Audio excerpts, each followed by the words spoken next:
What is going on, everyone? Welcome so much to the stream. Anybody that's hanging out with me during this time, thank you so much for taking time out of your day. Anybody that's watching the stream after, thanks so much for taking time to hang out with little old me. That being said, let's dive right into it while we wait for people to trickle in. Kind of an impromptu live stream. Wasn't really planning on live stream, but I figured why not? Got a little time. Let's talk some Lakers. Let's talk some Laker news. Let's dive into potential trades that the Lakers may or may not be able to do.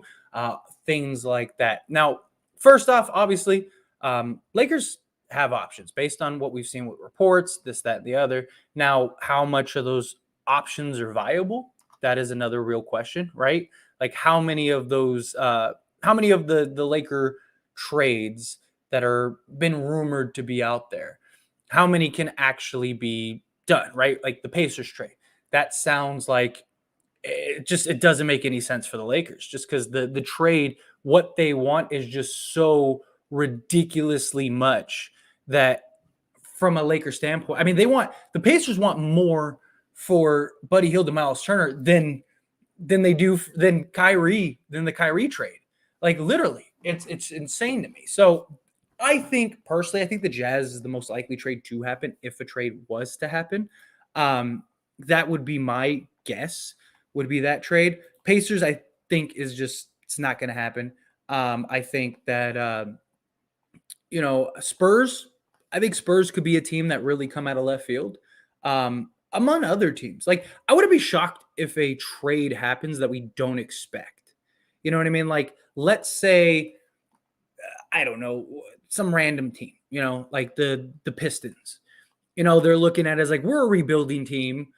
We got some guys that we can maybe move, like a Kemba Walker, stuff like that. Like, we'd be willing to take on a pick. And they just come in and kind of swoop, kind of like what the Cavs did with the whole Mitchell trade, right? All these other teams are trying to figure stuff out, trying to work it out. And then, boom, you have that swoop in. Like, I could see something like that actually happening and taking place over something else. But I think the Spurs, as much as Pop, as been a Laker hater, as much as he hates, and he himself has said, I will never trade with the Lakers, that kind of thing.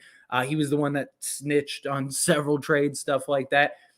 I think at the end of the day, he's never been in the position that he's in, where he's essentially rebuilding and with a tanking team and has to figure out, and navigate through that. I think he could look at it as like, let's embrace the tank. Let's move off of, Podol. Let's move off of Richardson. Let's move off of McDermott, and let's go get a first. Like I could see teams as we get closer to the deadline for training camp, not the trade deadline, but training camp deadline. I could see teams starting to maybe ramp up what they potentially are looking for, and dropping down the price on some of these guys. I just think that teams are playing hardball because they can right now. But I think as more people realize, like, okay, the Lakers, they might just keep Russ.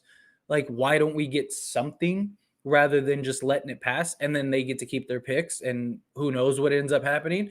I could see something along those lines taking place. I think the Hornets deal is not out of the question now. I don't think that happens, especially with everything that happened with Bridges. I think, I think at this point it boils down to the Jazz trade. I think at this point it's kind of Jazz or bust. Unless, like I said, some team just comes out and just says, hey, I'll take some picks. I'll take a free first round pick to take Russ. We're not a contender. We're not a title team. Like, we might not even make the playoffs. Why not? Why not get one of those Laker firsts that may be really good in a couple years? Something along those lines. I could definitely see something like that happening. What's going on, Lake Show Proco? How are you? Thank you for being here. What else we got? Lakers should make the trade in Pacers rather than the Jazz. The problem is the Pacers asking price is insane right now. They want more than what the Nets were talking for Kyrie. Like their asking price is just way too much. And unless they bring that down tremendously, it's not going to happen. Like it makes no sense for the Lakers. They don't just want the 2 firsts. They want 2 firsts on top of the Lakers taking Daniel Theis, which that basically ruins any future flexibility for the next few years for the Lakers. They also want, originally it was THT, but now the Lakers traded THT. So what else? What do they want now? What, 3 firsts? Like, so you're talking essentially 5 picks, maybe a pick swap, stuff like that. Like it just, and we're taking back a bad contract. It just, if you're the Lakers, it makes 0 sense to do the Pacers deal right now, unless they bring their asking price down, which I don't think they will. Who do you think will fill in the 14th roster spot? Also, who is the best free agents on the market right now? There's not really much left as far as free agency goes. I mean, you got like Melo. I think Tony Snell is still there. And Tony Snell, he has like the record for like most made free throws or something like that. Like the dude, or like consecutively. Like the guy, like there was like a stat, like he hasn't missed a free throw in like 10 years or something crazy like that. So that's pretty interesting too. The reason he isn't the highest free throw percentage every year, like Jordan Poole was last year, is because the amount of free throws he takes. He only takes like 2 a game or something like that on average. But still, it's an interesting stat.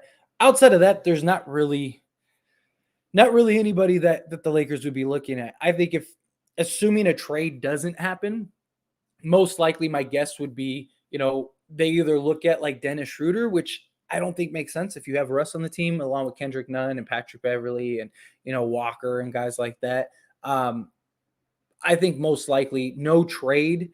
They likely bring in like a Cole Swider or like a Huff and kind of like see what happens with them, see if they can maybe earn some rotation minutes, maybe get a nice little chunk of play time here and there. Because at that point, you're just hoping, a Cole Swider turns out to be like this year's like Austin Reeves, where like he comes in, hits the ground running, and just finds himself in a rotation spot. Like that I could see end up happening. That would probably be best case scenario, would be my guess. Low key, I think AD hates Russ even more than LeBron does. I mean, it's always possible. I mean, look, these guys are professionals. If you're stuck with Russ, you work it out for a year.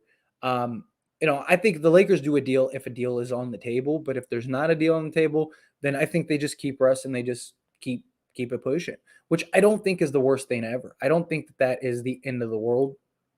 If you're the Lakers, I think you're fine. I think good coaching can solve and fix a lot. I really do. And I think that Darvin Ham is going to get a lot out of Russell Westbrook, and just him buying in, stuff like that, I think is going to be huge. They're much more of a contender Patriots trade happen of first round, second round picks. They would be, but the problem is they're not going to do it for that. Like I said, they want 2 first round picks. They originally wanted THT, but THT isn't on the roster anymore. So now you're talking 2, maybe 3 seconds. So you're talking 4 to 5 picks, probably a pick swap. And then on top of that, they want us to take Daniel Tice, which it doesn't make sense. If you're the Lakers, that's more than what the Nets wanted for Kyrie. Like the Nets, based on the reports, the Nets just wanted 2 firsts. They wanted us to take on Joe Harris, and then they wanted THT. Like that's a pretty good, like that's a fair value trade if you were going to look at that, but not for Buddy Hield and Miles Turner. Like there's nobody banging on the door to go sign Buddy Hield and Miles Turner.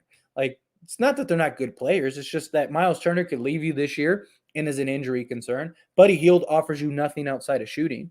So it's like, if I was Giannis, I would demand a trade, and my first team would be the Lakers. LOL. I mean, we'd all love that. Problem is he ain't going nowhere. And to be honest, he was a Chris Middleton away from what I think being in another finals.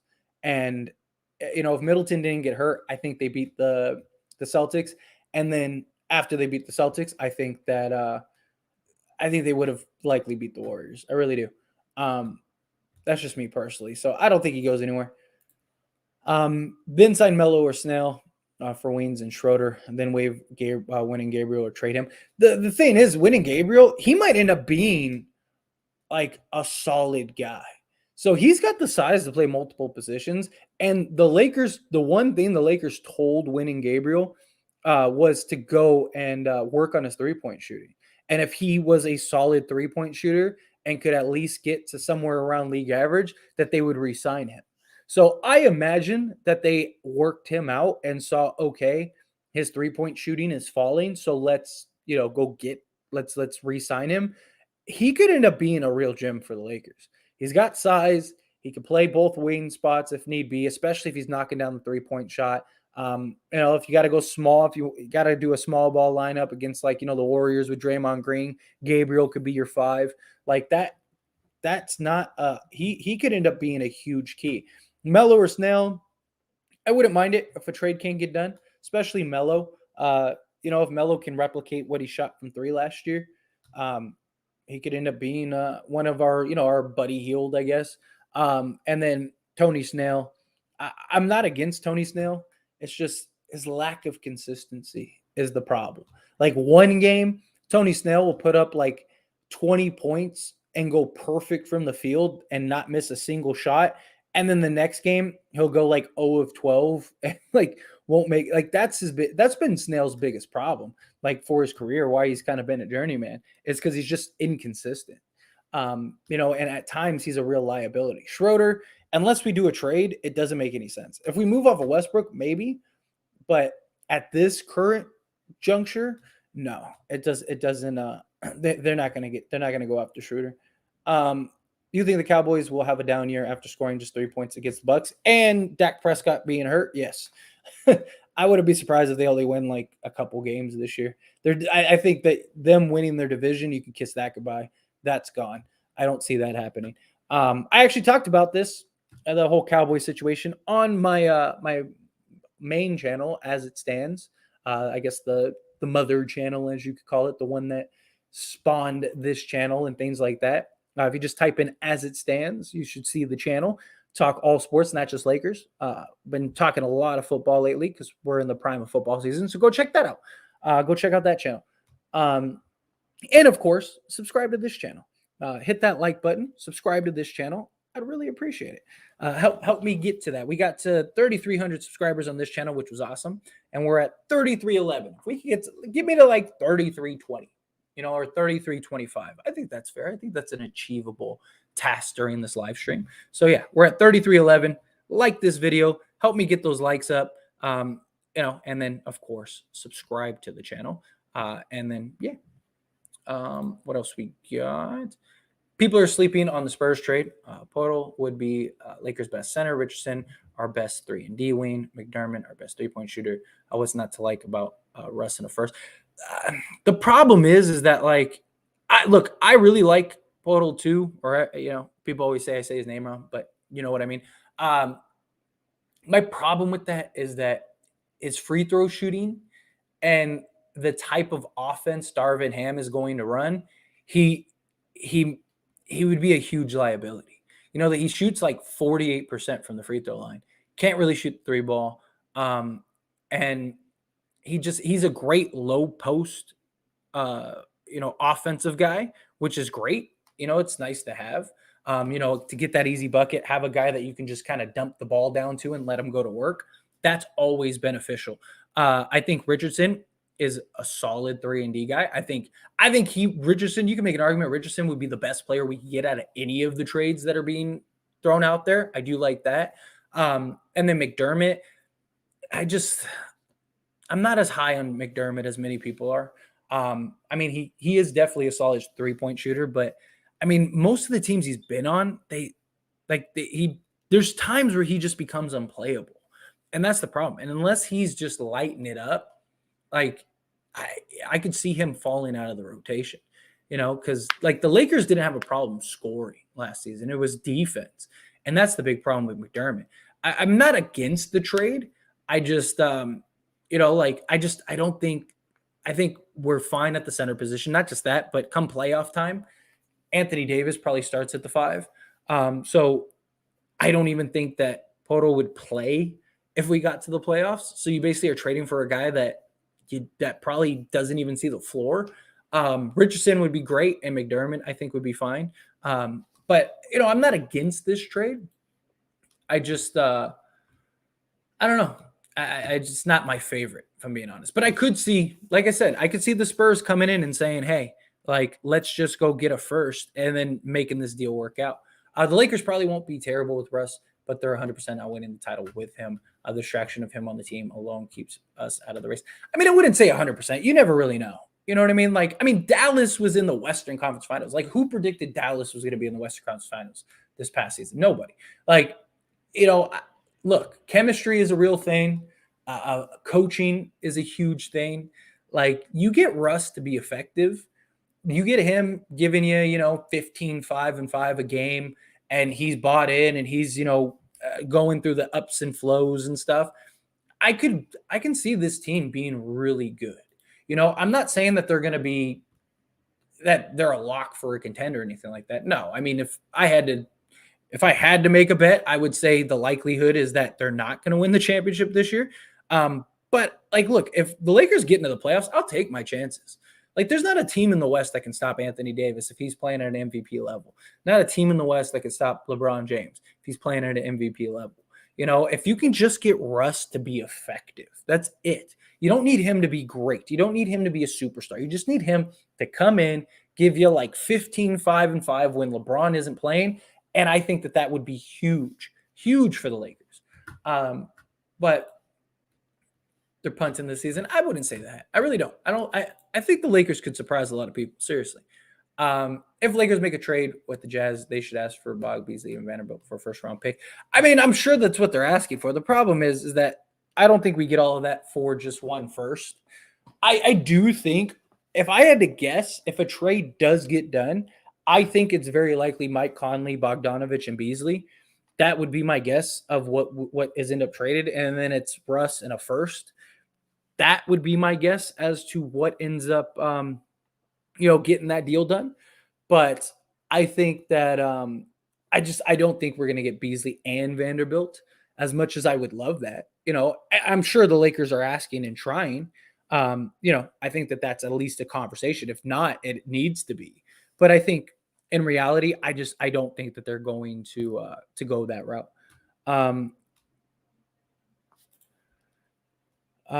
Boy, some fans be coming up with some unrealistic trades. Sheesh.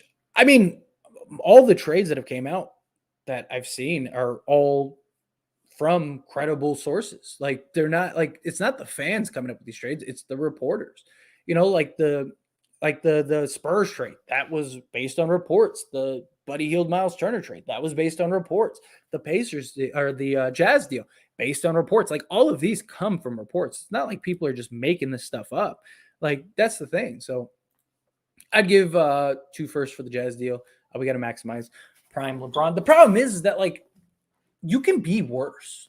And, like, if, like, Bogdanovic, let's say Bogdanovic, Conley, and Beasley, that doesn't move the needle as much as people would like.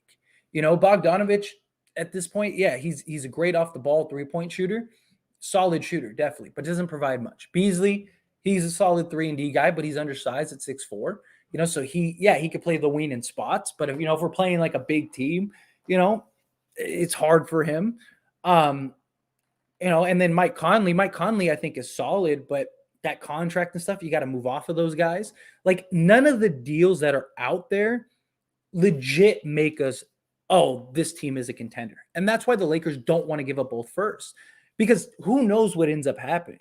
And a lot of these guys, the Lakers could just sign next year if they really wanted these guys. So, I mean, if a proper deal is on the table, I do think the Lakers get a deal done. But I think in reality, like, there's no point, because, like, let's say Kyrie does want to come next year and you traded for Mike Conley or Jordan Clarkson or something like that, and you have no picks. Now you have no way to move off of those guys to sign Kyrie. Or let's say it's not Kyrie. Let's say it's like some of the mid-tier guys. Let's say, whatever. Let's say Gary Trent Jr., who, let's say he opts out of his deal and he's like, I want to go to the Lakers. Like, now you don't have the money to sign him. Now if you trade both first-round picks, whatever players you get in the deal, you're basically stuck with for the next several years. And if that team isn't good enough, then you didn't just punt one season, you punted several seasons. And that's the problem. Like, I understand we need to maximize LeBron's window of time with the playoffs. But the thing is, like, you can make things worse. Like, I'm sure we all remember Luol Deng and Timothy Mozgov. Lakers should have settled for the next trade. Shaking my head. Problem is how real was that trade to begin with? They weren't ever going to trade Russ or trade Kyrie unless Kevin Durant actually was traded. Like that was always the deal. As soon as Kevin Durant said he was staying, that was it. There went the trade. Like the Nets weren't trading Kyrie Irving as long as Kevin Durant was on the thing. Like that was always a thing. That was always a point. So we just, in reality, realistically, we never had a deal for Kyrie Irving. If you really look in hindsight, they make the trade for Hield, Beasley, Christie, Gabriel, and a second pick. Then that would obviously be a championship. Problem is, there's no way for us to get all these guys. Like, how do we get Hield and Beasley? Like, that's two separate deals. I'm actually surprised Boston passed on Melo too, because I think he would have been a great fit for them until Bogdanovic, or not Bogdanovic, Gallo ended up responding. Hang on one second. Sorry, I got an important text that I had to respond to. I think money works for Hield and Beasley, Christie, Gabriel, and 2 second-round picks. Are you saying to trade Beasley? Are you saying to go like do a 3-team deal where we would acquire Beasley and then trade Beasley, Christie, and Gabriel for Buddy Hield? I wouldn't do that. I wouldn't. Like, I'd rather have Beasley. Beasley shoots a good enough 3-point percentage, but the thing is, he plays defense. Like, I would rather have a guy that can shoot 36, 37% as opposed to Hield's 37, 38%, but like give us some solid defense. Because the problem is, like, yeah, Hield might give us 15 points, but he's going to give up 20.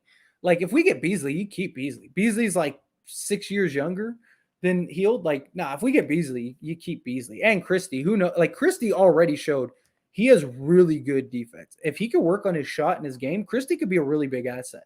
His closeouts and stuff, Christie was nice. Like, a lot of people just focused on, oh, he can't shoot, he can't score, this, that, and the other.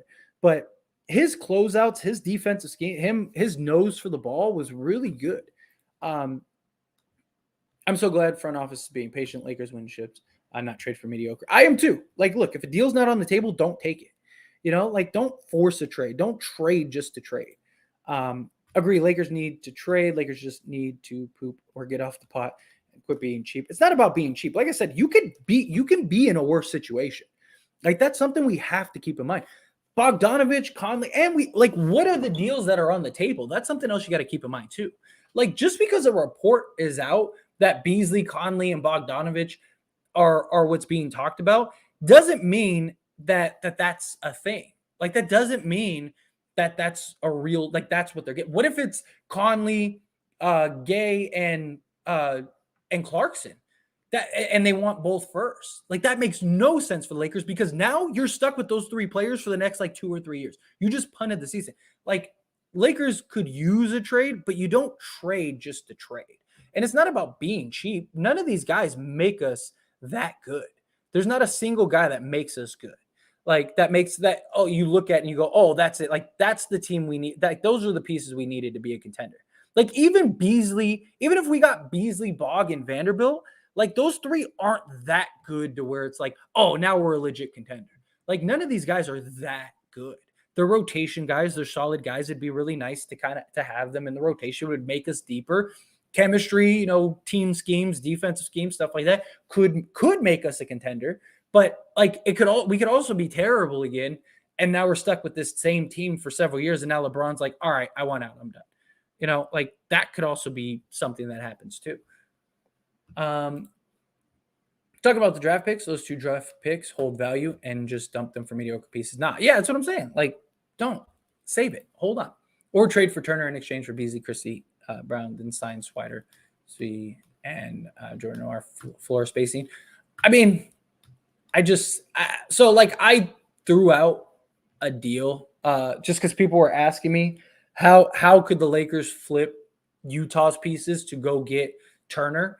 So if you did a deal with, like, say Beasley, say you got a trade for like Beasley, Conley, and Bogdanovic, and you only traded 1 first, then you could actually flip Beasley. You could actually flip Beasley for Turner straight up. But I'd imagine that the they would want a first. So you basically would go Beasley, a first, maybe a second for Miles Turner. Lakers aren't trading Christie. They just drafted him.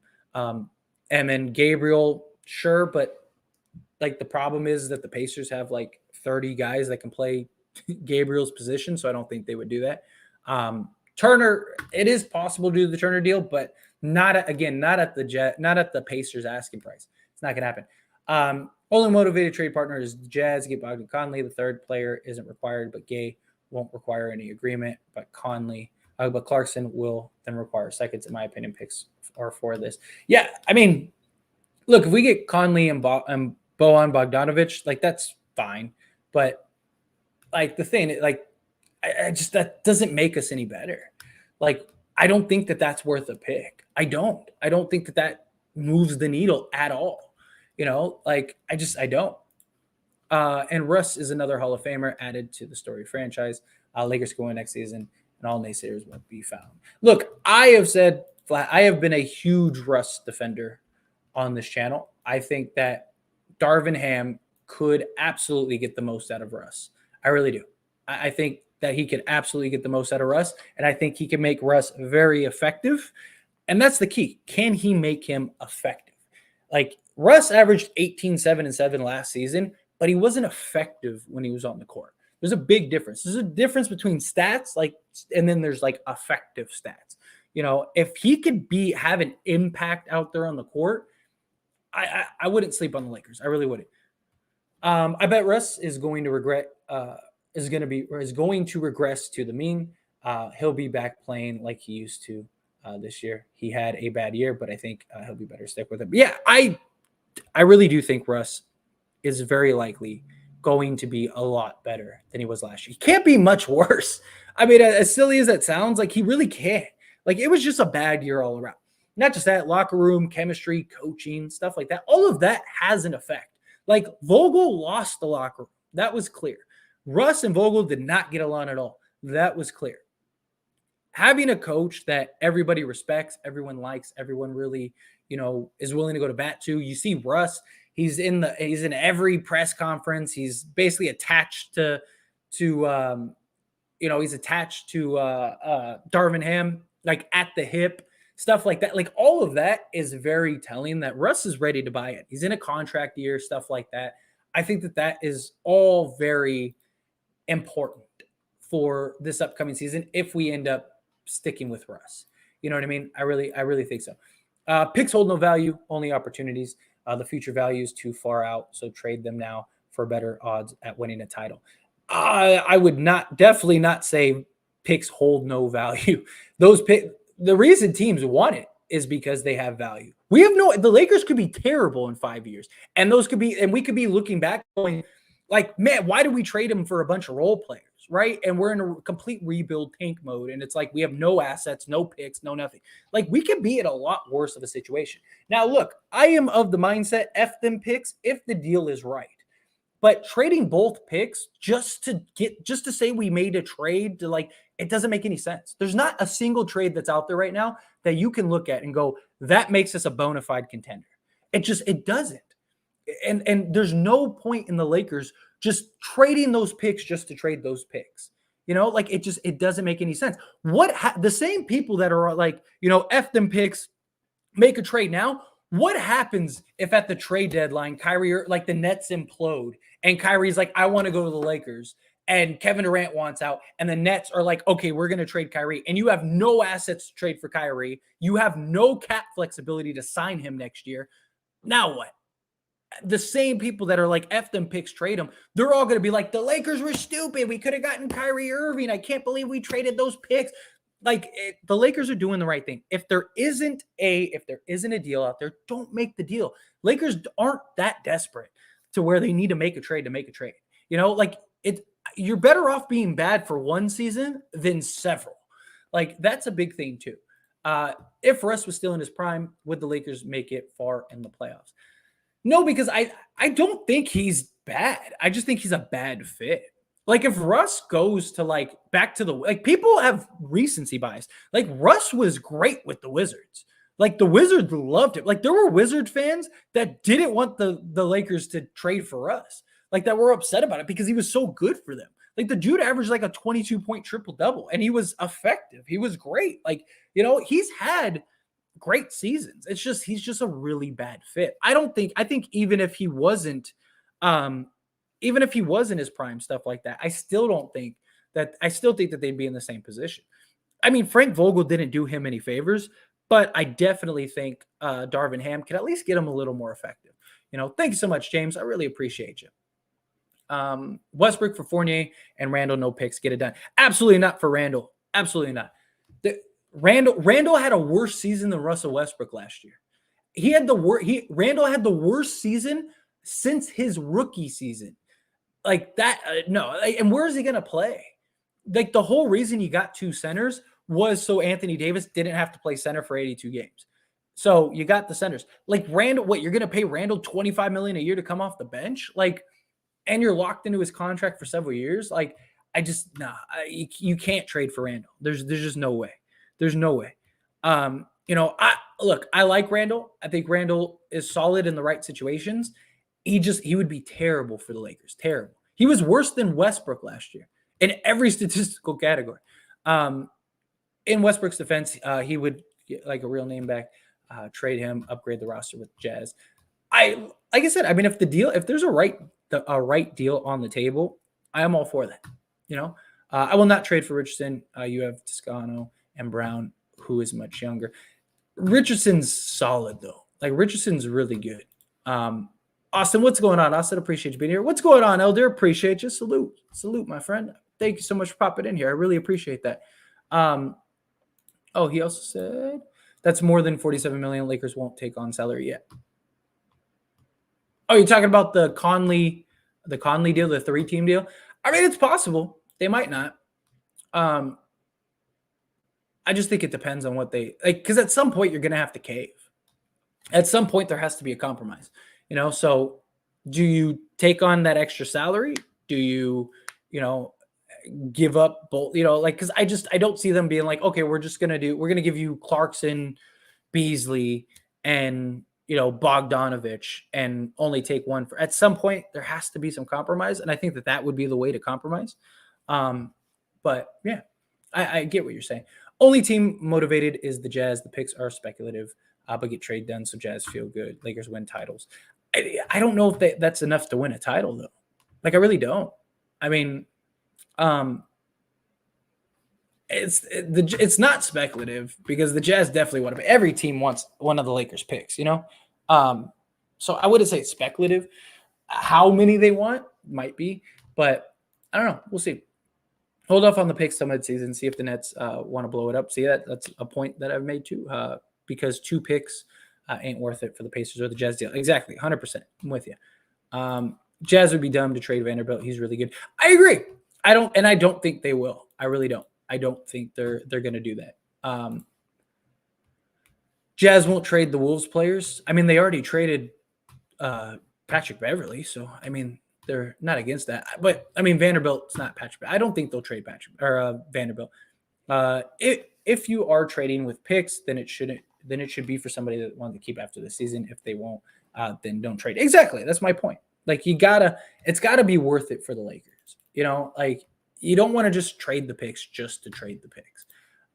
Y'all make Vanderbilt out to be some kind of star. It's not that. It's just that he's very good and he's very young and he has a lot of potential and upside and he's already a plus positive player. And so very likely he's only going to get better. So that's what it is. And if you're going to trade picks, wouldn't you want to trade them for young guys that could help you now rather than, gambling? Best shot is Bohan and Conley, and they are proven shooters and worth it for Westbrook. I mean, if you didn't have to give up picks, I would do that. Like if you could get Bohan, Conley for like a pick swap in a second, like I would do that immediately. Salaries won't match for Westbrook, Conley, Bogdan, and Beasley. That is $47 million for $58 million. Not good. It's like $56 million. I think it's like just under $57 million if you actually map out all their things. And the Lakers could take back with the 125% rule. Lakers could take back about $56 to $57 million. like one of the proposed deals was Kyrie and Joe Harris for Russ and 2 firsts. And then that even that was like that was like 57 million, something like that. And then later on they talked about wanting THT, stuff like that. The money does work. If you have, because the way that the NBA trades work is you can take on more salary up to a certain extent. Like people think like you have to match that. Like you always hear you have to match salaries. You have to match salaries. Yes, but you have a window, like a forgiveness window, where you can match salaries. But the Lakers have to pay the luxury tax on that stuff. Like I said, I'm pretty sure the Lakers could take on as much as like 57, 58 million for Russ. Add Gay as a third of Clarkson, but Clarkson muddies the water. Yeah, I'm not really big on Clarkson. I really don't want Clarkson, if I'm being honest. He's really inefficient. Dude shoots 42% from the field, 32% from three. Like, I'd rather not have him. I mean, we got several guys on the roster that are already more effective than Jordan Clarkson. So Vanderbilt's not close to a star, but he's a very good role player. Exactly. And he's very young. Conley, Bowen, Beasley are worth 2 lottery protected picks. I'm not giving them even one unprotected pick for those mids. Conley, Bowen, and Beasley are worth 2 lottery protected picks. I don't think they are. I really don't. I mean, maybe to some. I mean, clearly the Lakers don't feel the same way I do, that it's not worth it. Otherwise, they would have done the deal. Conley, Bowen, Beasley, total 58 million. Oh, I already said that. So, if Kyrie won't take 30 million a year, then we will not get Kyrie Irving. So, according to Jovan Buha, sorry, he did a report. Maybe I'll even make a video about this because I've had a lot of people talk about or bring this up. Like Kyrie K. So the Lakers could have as much as $44 million next season. Basically, next season they'd have around 89 million in cap or in players' salary, and the projected salary cap for next season is 133 million, which comes out to $44 million. So the Lakers could, now it's a projected cap. Who knows? Some years it's gone over, some years it's gone under. But if it's around $130 million, then they could actually cover Kyrie's max. But I don't think Kyrie's getting a max regardless. So, because either it doesn't work. I think the only team that gives him a max is the Nets, because it either works and then the Nets are like, we might as well re-sign Kyrie and all is right in the world, or he goes elsewhere. And I don't see another team giving him a max contract. I could see teams giving him close, but they won't. I don't think they'll give him the full, like he can have, like, I think it's like 45 million a year, something like that. Bowen and Conley work, but it will cost those picks. Yeah, it's just not worth the picks. Keep Russ in the picks. I'm with it. If those are the only options, then yeah. Forget Kyrie. Lots of ways to get him. For now, improve the team for the Jazz. Trade off Bowen. Look, I do think that they need to forget about Kyrie Irving. I really do. But they're not. I mean, they're preserving cap. All the moves that they're making to put themselves in a position to go get Kyrie. So, whether we think they shouldn't or not, I mean, that's what they think. Perfect trade is Westbrook plus a first, pick swap, and a second for Vanderbilt. I would be all for that if we could make that happen. I think Beasley is obtainable. I really think the Lakers could get Beasley. I don't think that they could get Vanderbilt. I just don't see them trading away Vanderbilt. But real quick, before we continue this, hit that like button. It really helps out. You have no idea how much and how powerful the like button is for channels like myself, these live streams, stuff like that. I'm only at 37 likes, and there's 139 of you. So that means 102 of you have not hit that like button. Please hit that like button. Seriously, it takes a second of your time. It's free, and it really does. The power of the like button is incredible. You have no idea. Also, subscribe to the channel. Help me get my subscriber count up. We got to 3,300 subscribers. That was awesome today. Let's get to 33-25. We're at 33-16. There's 136 of you in the stream. I'm sure not all of you have hit that like button. I know not all of you have hit that like button, and I know not all of you are subscribed. So subscribe. It really does. It really helps me out. Do these live streams regularly. Got a bunch of videos and content for y'all. Love our conversation. So please hit that like button. Subscribe to the channel. Really means a ton to me, and I thank you. But back to the show. Where were we?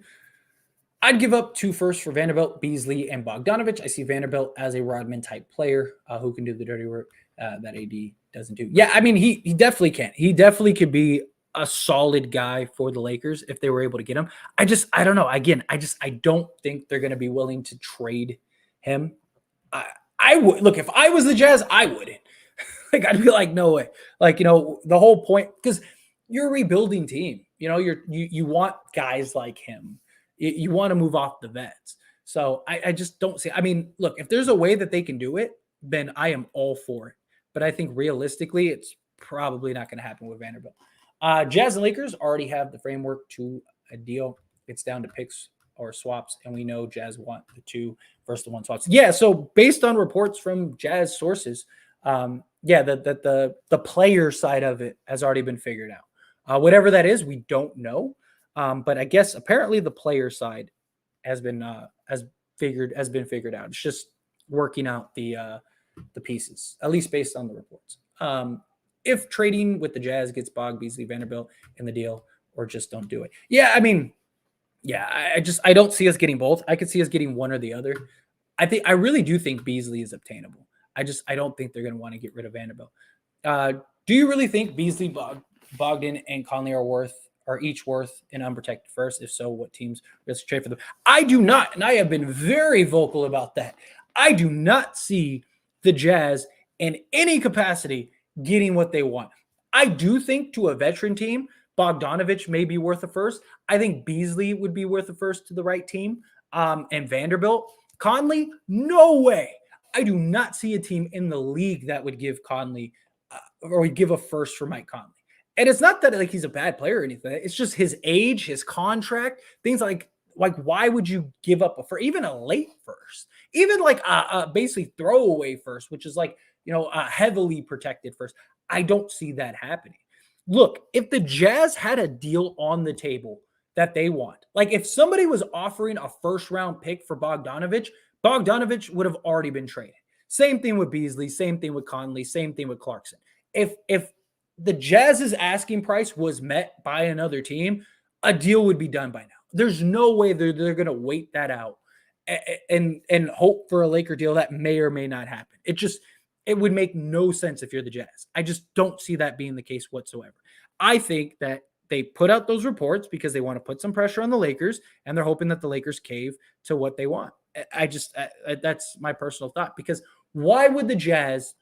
You don't need Bogdanovic to get the deal done. You don't need Conley to get the deal done. You don't need Beasley to get the deal done.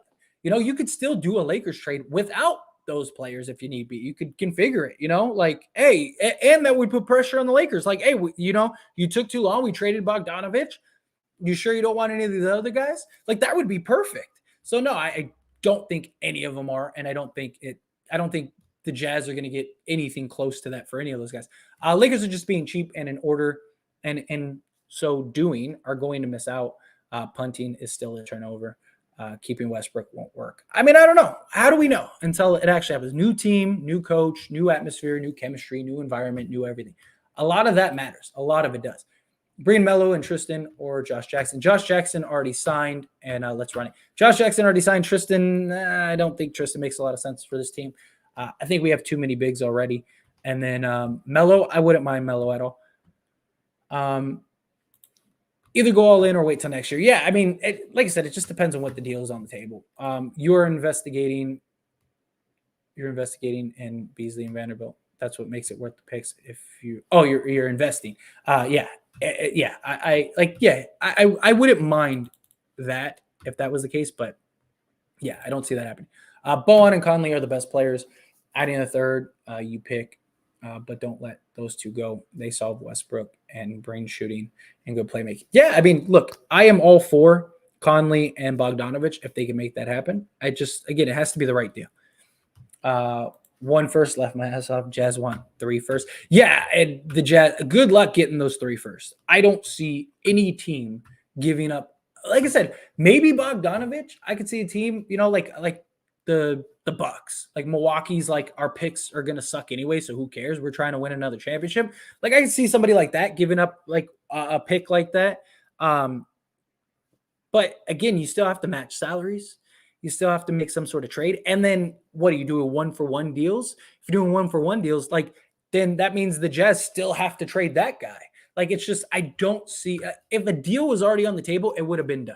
I'm telling you.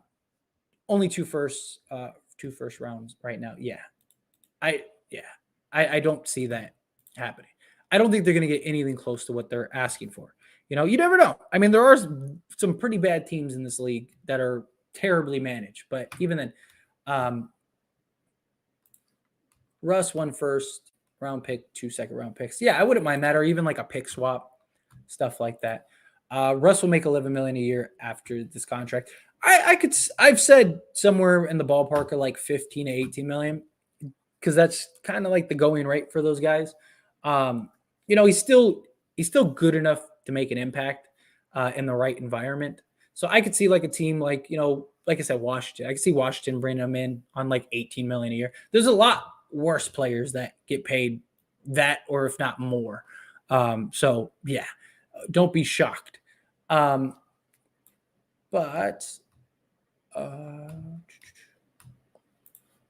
Jazz want a first per certain players. Just give Conley, stop trying to get something that requires a 3rd pick. There is no 3rd pick. They're not going to get those. Look, if they already had that, it would have been done. Like I'm telling you, stop being cheap. Knicks were losers, no time. The difference is that the Jazz didn't have to trade. They didn't have to trade Mitchell. The difference is that they have to get rid of guys. Vanderbilt is investment. That makes it worth the 2, in my opinion, with Conley, Bog, and Beasley. That trade makes sense to me. Otherwise, wait. Yeah. I mean, if they can make that work, I would be all for that. Like if we could do like a Conley, Bogdanovic, Beasley, and Vanderbilt for like, say, Russ and why am I blanking on winning Gabriel, something like that, and then give up those 2 first, I wouldn't mind that, because I think that those guys would make you better, a lot better, and you have guys that basically supplement those 2. Like 2 guys, you're getting 2 guys that are young enough to be a part of when you're in that position to where you may be tanking. You got 2 guys that are hopefully develop under your system, stuff like that, to make you a lot better. I definitely could get on board with that. There is a 3-team option with the Spurs, which just complicate things. It's really hard to do 3-team deals. Why do you guys hate Randall so much? I don't hate Randall at all. I just think he's a terrible fit for this Lakers team. Terrible. He isn't a fit. Yeah. Randall would close at the 4 with 80 at the 5. The whole point of getting 2 bigs this offseason was so Davis doesn't have to play the 5. Now, if they end up going to like, say it's a game 7 of like a Western Conference matchup, you best believe Davis is playing the 5. But Randall would hardly play it. And you're basically paying 52 million, or sorry, 25 million. Said that backwards. 25 million a year for a guy that is basically not needed. I don't know. I'm just not high on Mike Conley as others. He too inconsistent. Yeah, but what he provides this Lakers team is where the value is. A guy that can shoot 40% from 3. He's not going to have the load that he has in Utah. Like, and that's the problem. He's not the grit and grind Grizzly Mike Conley anymore. He's older, stuff like that. But he's a very smart player. Doesn't make mistakes. Doesn't turn the ball over. Can knock down. Can play on the ball, off the ball. Still is a solid defender. That's what the Lakers need. The Lakers need a guy that, like, when LeBron is out, you have somebody that can be trusted with the ball. LeBron will trust him to make the playmaking. He played like 71 games last season. So, it's a guy that can be on the court. It's a guy that's not going to have the load. If you have Mike Conley coming in and you have him basically being your number 1 guy, your primary ball handler, stuff like that, then yeah, you're probably in a bit of trouble. But to have him come in and be like a guy that's off the ball or, your sixth man point guard type thing, then yeah, I think that would be something that works. Beasley would be nice, but not really on the table. Clarkson is, but must cost like those two picks. Yeah, I mean, we don't really know for sure what's on the table, but based on the report that came out, it was Beasley, Bogdanovic, and Conley. Yeah, we don't really need Conley. He would be better than Clarkson though, and helps the Jazz make the trade. Yeah, well, I mean, yeah, we're taking on a salary. He is better than Clarkson as far as fit wise and stuff like that. So yeah. Conley is a fantastic player in person. He has proven numbers. It's his contract is viewed as name. Yeah, that's the problem. His contract. The only good thing though is he could be a tradable. He could be a tradable asset next season because only like half of his contract is guaranteed. So if a team was to trade for Conley, you're not taking on 22 million. You're taking on like 14.5 million, I think it is.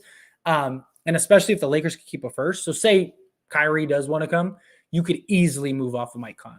Because now it's a $14 million contract that a team can waive. Like the Spurs were willing to take on Russell Westbrook for a first. They would be more than happy to take on Mike Conley for a first. And then there you go. Now you have your room. The Jazz said that Clarkson, Bohan, and Beasley are each worth a first-round pick. So shouldn't they accept Conley, Bohan, and Beasley? Yes. That's the rumored deal that was the players on the table, but they want both the Lakers first round picks, which they're not going to get. I don't see the Lakers moving off of that.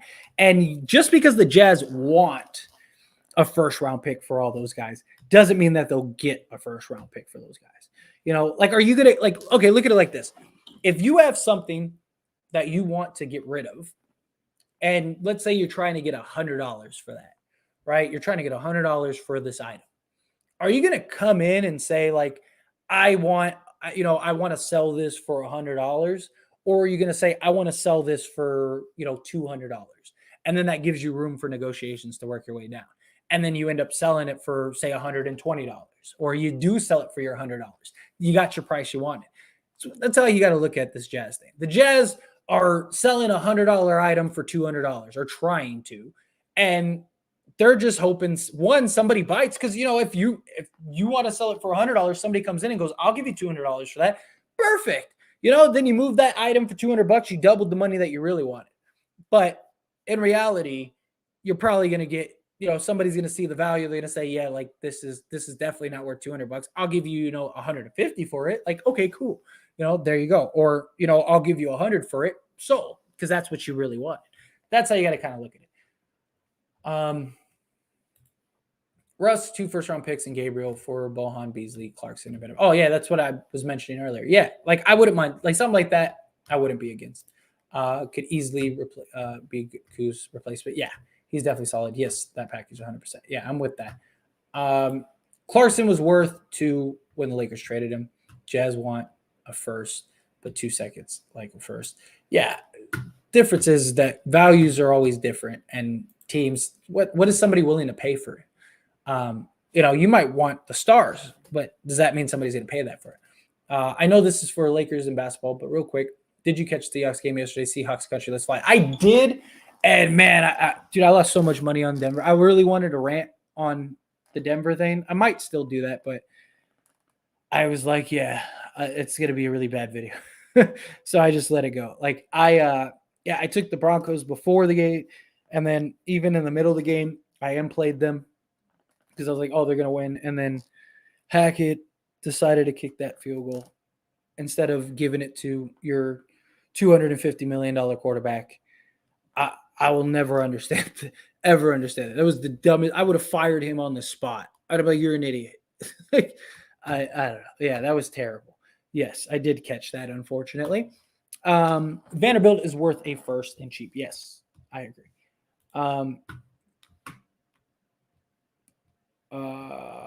Lakers won't accept excess salary to put them deeper in electric tax, taking Beasley or Clarkson.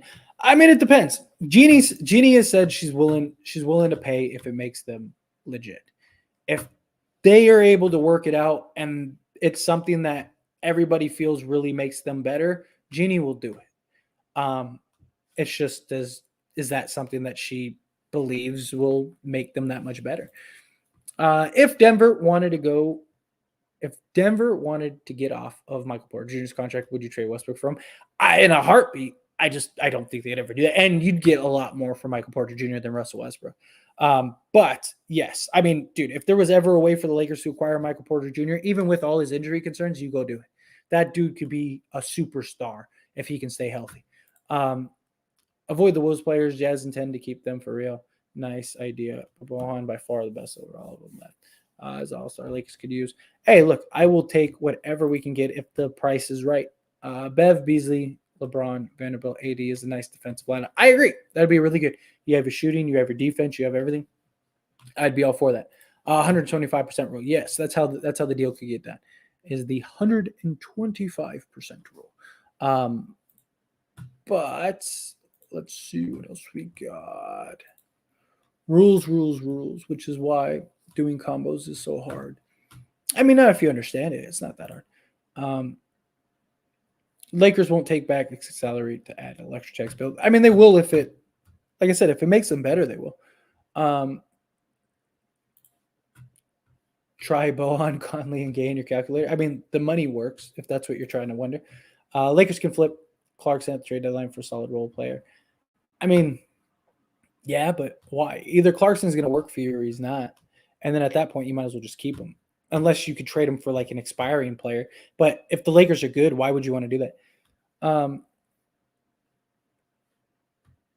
Let's see. Lakers trade, dude. What's up? What's going on? How you doing, High HP? I appreciate you being here. Thank you so much. Everybody, I appreciate all of you being here. I really do appreciate it. And if you're watching this video, hit that like button. Seriously, hit that like button. Smack it. Do whatever. Call it a dirty girl. Whatever you want. Whatever it takes to get you to hit that like button. Hit that like button. We're only at 65 likes, and we have 130 people in the stream. You have no idea the power of the like button. To get more people in the stream, to get people to watch the stream even after the stream, really does help me out a lot. And subscribe to the channel. Hit that subscribe button. We're at 3323. Let's get to 3330. You know what? Let's get to 3333. Let's just get threes across the board. That's only 10 more subscribers. 131 of you. I'm sure there are 10 of you that are not subscribed. Subscribe to the channel. Hit that like button. Let's get this to 3333. That'd be beautiful. Come on, tell me that wouldn't be a great number to see right now. So hit that like button. Subscribe to the channel. Really appreciate it. What else? Where were we? Let's see. Beasley, Bogdanovic, Vanderbilt. I would absolutely love that. If they can work that out and make that happen, I am all for that. Clarkson could be flipped, but why? Lakers are going for a title. Yeah, I mean, either the Lakers are really good with Clarkson or he doesn't fit and they're terrible. It's one of those two. Wolves played in any combo won't work. Jazz say not for sale. Jazz also say okay, but then too expensive, so why bother? I mean, like I said, it just depends on what it plays out as. Thank you so much, Top Doc. I really appreciate that. Thank you so much for subscribing and everybody that's subscribing. I see a bunch of you coming in. Now we're only 5 away from that beautiful 3333. Subscribe to the channel. Like this video. I really do appreciate it. You're awesome. I really do appreciate it. Liked, disliked, JK.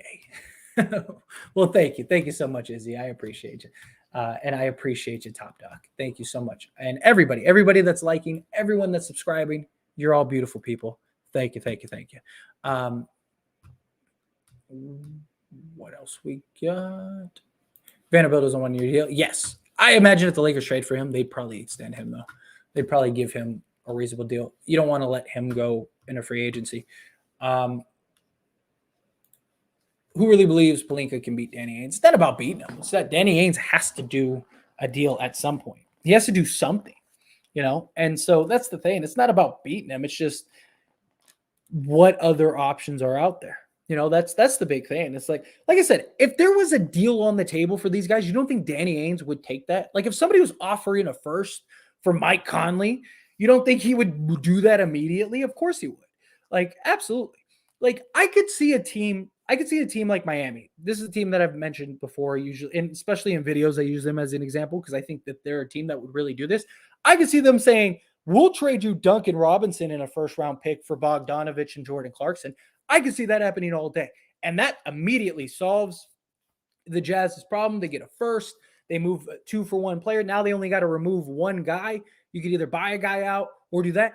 But why doesn't that happen? Because it makes no sense for the Jazz. Why would the Jazz want to take on, as a rebuilding team, take on a guy that's making, $25 million a year for the next 4 years? It makes no sense. Like that's the problem the Jazz are in. It's not so much just about the picks and stuff. It's about everything that goes into it. It's all of that stuff. So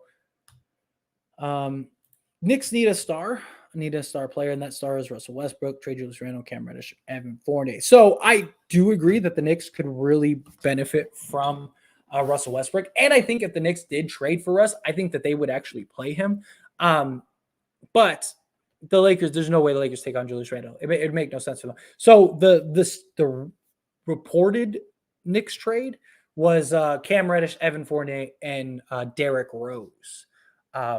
If that deal's on the table, I wouldn't be against it. And now, again, who knows? You know how these reports go. Take everything with a grain of salt. But that was the conversation. And in the reported 3-team deal between the Jazz, the Knicks, and the Lakers were going to get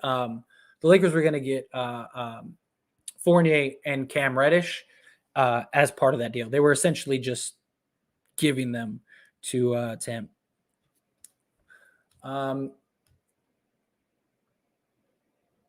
Stay away from the Knicks trade.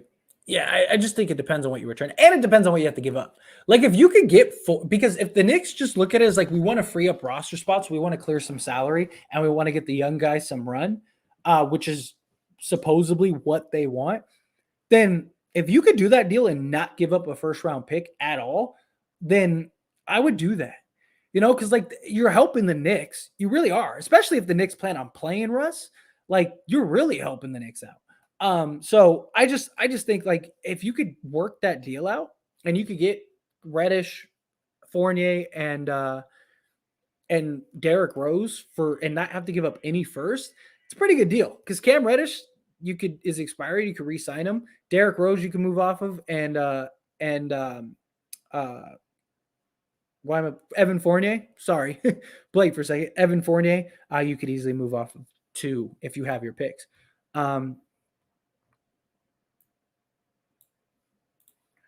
Best you can do is Fournier and Randle for Westbrook plus 2 picks. You aren't getting any better. Stop dreaming.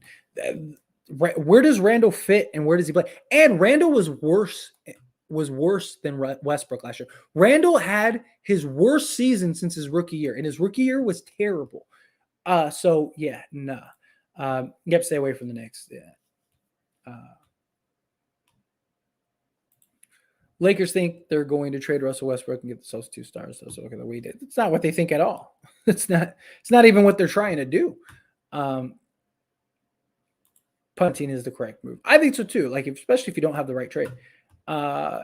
Isn't it weird that Bowen, Beasley, and Clarkson, Conley haven't been moved yet? It is. That's what I'm saying. If there was a deal on the table, if the Jazz had a legit deal on the table, these guys would be gone. There's no way Utah isn't moving off these guys if somebody has if somebody's giving them what they're asking for. It's not going to happen. So clearly there's no deal on the table. Like I don't doubt that teams want these guys, but they're not just going to take them out of the kindness of their hearts to help the Utah Jazz, especially Danny Ainge, especially with how much he's just fleeced everybody the last few years, which like, has he really fleeced everybody? I mean, the Timberwolves, absolutely. But the Cavs, I think the Cavs fleeced him, but that's just my opinion. I wouldn't say they're stars. 3-point shooting is what we need. Absolutely, I agree with you. Warriors are really deep, but they should sign Melo if he accepts a minimum. Yeah, I want to see Melo go. I would love to see Melo go to the Warriors. I want to see Melo get a ring. Like that would be one of the few things that I'd be like, okay, like Lakers didn't win, but I'm glad Melo got a ring. Like if that happened. Evening, bro. What's going on, Jedi? I've had enough of Westbrook trade drama. New episode is listing the $29 million house in LA. I hope he's gone before training camp or media day. I'm with you, Jedi. Hopefully something gets done. Hopefully something gets done. I really do. I really hope something is in the works. Not weird, and here's why. Offers are sent and time granted for parties to come to agreement. Why would either pursue a one deal versus the blockbuster. Because if Utah, there's no guarantee that a Lakers deal can get done. And if you have a deal on the table, why would you run the risk? Like, let's say the Celtics were like, we want Bojan, we'll use our trade exception and whatever else, and we'll even give you a first round pick. Why in the world would they say no to that? That makes zero sense. They would do that in a heartbeat. They would do that 10 times out of 10 times because you don't need him to do the Lakers deal. You know, like, unless the Lakers absolutely want it, but the Lakers are playing hardball. Like, so there's no guarantee that it's just, if there was a deal on the table, there'd be a deal on the table. Then the deal would get done. Also, Jazz is greedy as hell. I hope they tank for years. They very well might be. The deal for the Jazz is Bojan plus filler for Mike Porter Jr. and pick. Yeah, good luck trying to make that happen. Jazz aren't greedy as they have all the leverage. I wouldn't say they have all the leverage. They have what the Lakers need and want. The Jazz may tank for years and try to suck. For them picks are no guarantee. Look, I completely disagree that the Jazz have all the leverage. I think the Jazz have no leverage here because they have to move off of guys. Like, they have to. They can't carry these guys in. And that's why teams aren't willing to give them what they want, because teams know you have to get off of these guys. So what is the alternative? The alternative is you waive some of the end of the bench guys, but then now you're in a weird position where it's like, are you tanking? Are you not tanking? Are you just not going to play the vets? And then if you don't play the vets, like what? You're just going to sit them for 3 months and then try to trade them at a trade deadline? Who's going to trade for those guys? Like, who's going to trade for Bojan Bogdanovic who hasn't played in 3 months? You know what I mean? Like, it makes no sense.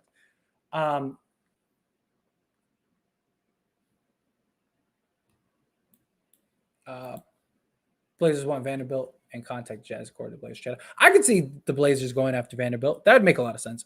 And I think the Blazers could probably get him. Did you know the issue between Beasley and Pippen's mom? Yeah, I do. But look, the Lakers don't care. That has nothing to do with them. Pippen Jr. is not going to be on the roster this year. He's on a two-way deal. He might fluctuate, but look, the Lakers do not care. That's their personal drama. That's their personal business. Like, the Lakers are going to do what's best for the team. If Pippen Jr. was like your starting point guard and was like one of your top players on your team, then yeah, they probably wouldn't go trade for Beasley. But they're not going to not trade for Beasley because, you know, he's Pippen's stepfather now. I like the Miami trade. I do too, depending on what it is, depending on how it unfolds. But, you know, I just, like, if you can get Tyler Hero and, you know, only give up 1 first, then yeah, that's probably the best deal. And then why Miami would do it is because they're moving off of Kyle Lowry and Duncan Robinson's contract. So I think you could do that, but yeah, I don't think it would happen. If I had to guess, I'd say it wouldn't happen. What else we got? That's right. Hit that like button and don't forget to subscribe. Seriously, really do appreciate it. Hit that like button. We got 140 of you in this stream, and I got what? Let's see how many likes. We got 78 likes. Can we at least get to 100 likes? That would be wonderful. Get me to 100 likes, and we're only 4 subscribers away from the goal, from the live stream goal of 3333. We're at 3329. I know there's 4 of you out there that aren't subscribed. Subscribe to the channel and hit that like button. Let's smack that like button. Here we go. Miami not serious. Only team motivated to trade is Jazz. Nobody wants Westbrook and then give up players of value like Jazz tanking, like cheap Knicks. Yeah. No trade needed. Just make it work as a team. Look, I am not completely against that. Like, if that is the alternative, if the alternative is that the Lakers end up, riding it out for a season, I don't think that that's the worst thing in the world. Why not keep Russ and have $30 million in the summer to go after Poole, Brunson, etc.? Talk about Jalen Brunson. Jalen Brunson signed like a 4-year deal. Poole, the Warriors aren't going to let the Poole go. He's a restricted free agent, which means the Warriors can match whatever it is. Trade holdup maybe because Spurs are involved with McDermott. That was Bowen and Conley as well, which sent Jazz 2 seconds. Spurs with Westbrook portal to the Jazz. I mean, maybe. I don't know how that makes sense. I mean, it makes sense for the Spurs, but I don't think that makes any sense for the Jazz. Like, why would the Jazz want portal when they got Markin, you got Vanderbilt, they got Walker, Kessler, guys like that. Like, I don't know why they'd want him.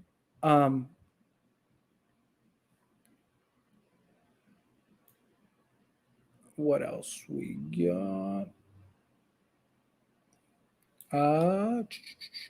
Do you expect last minute deals right before training camp? I do. Like not even counting like Lakers deals. I do expect some little like small deals, stuff like that. You know what I mean? Like I could see like minimal deals going around, something along those lines. I don't really put too much into it. Like I really don't. I think that's just Russ looking at an investment. I mean, Russ has a couple houses in LA, if I'm not mistaken. But yeah, he bought the house before he was even a Laker back in 2018. The house is like he's gonna make a cool like 10 million off of it. So I just think that's probably how it goes. What's up, my guy? Had to jump on the live chat sports channel. Thank you so much, Michael. I really appreciate it. As we all know, the Lakers need 3-point shooters, 3-and-D, wings, Reddish, Vanderbilt, Bogdanovic, Clarkson is overrated. Yeah, look, I'm not for them trading selling the farm to go get these guys. I agree. We definitely need 3-and-D guys. We definitely need some wings. We need some depth, but I don't think that's. I don't see that happening. Or at least selling the farm to go get those guys. But I appreciate you. Clarkson has a team option and Conley only partially guaranteed. Yes, Conley's only partially guaranteed. Clarkson's team option, he probably picks up, which would be terrible for the Lakers.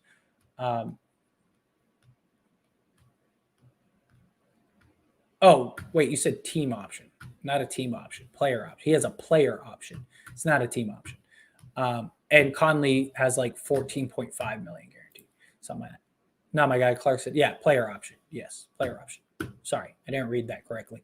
Conley has over 13 million guaranteed. Yes.